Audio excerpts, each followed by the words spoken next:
Hello mga Inday, samahan nyo na naman kami sa panibagong araw namin. Hapon na nga po pala nito nang pumunta nga kami sa papa niya kasi meron daw kaming kukunin. Balak din nga namin bumaba kasi nga tatambay nga kami dito kay Ate Aga at titignan namin kung meron siyang tinda. Sa pagdating ng hapon ay magandang tumambay dito sa loob ng Clark kasi hindi nga mainit at saka mahangin pa. Naglalakad nga lang kami ni Kulot papunta sa papa niya at excited na nga si Kulot kung ano nga ibibigay ng papa niya. Sa pagdating ng hapon ay magandang tumambay dito kasi maraming ang batang naglalaro dito sa loob. Malapit lang naman dito ang trabaho ni asawa at tanaw na namin yung gate. Hindi ko nga alam bakit nga kami pinapunta, baka na naman meron na naman siyang napulot na gamit o kaya mga laruan. Basta tumawag na si papa niya sa cellphone, asahan mo alam na ni Kulot kung ano ibibigay ni papa niya kaya excited na nga siyang pumunta. Alam niyo ba mga Inday, hindi man ako bumibili ng gamit sa bahay, ito ay napupulot lamang ng aking asawa. Kasi ang mga Koreano dito kapag lilipat na ng bahay o aalis na sa bansa natin ay tinatapon na nila yung mga gamit nila sa loob ng bahay. O kaya minsan ay binibigay na nga lang nila kapag nakikita nila ang aking asawa. At nakarating na nga kami sa trabaho ng aking asawa at ibinigay niya nga sa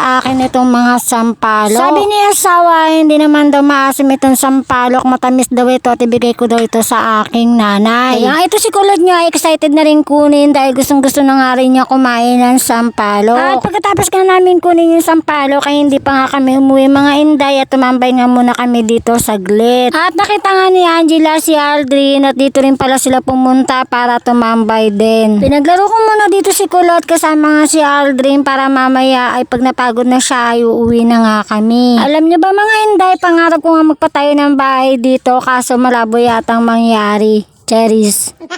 Pero kung may gusto kayong pangarap, ay tuparin nyo kasi ako may pangarap talaga akong tutuparin ko pero hindi pa ngayon, malay mo balang araw. So mga Inday, hanggang dito na lang po ang aking mini vlog. Salamat po sa panonood. God bless!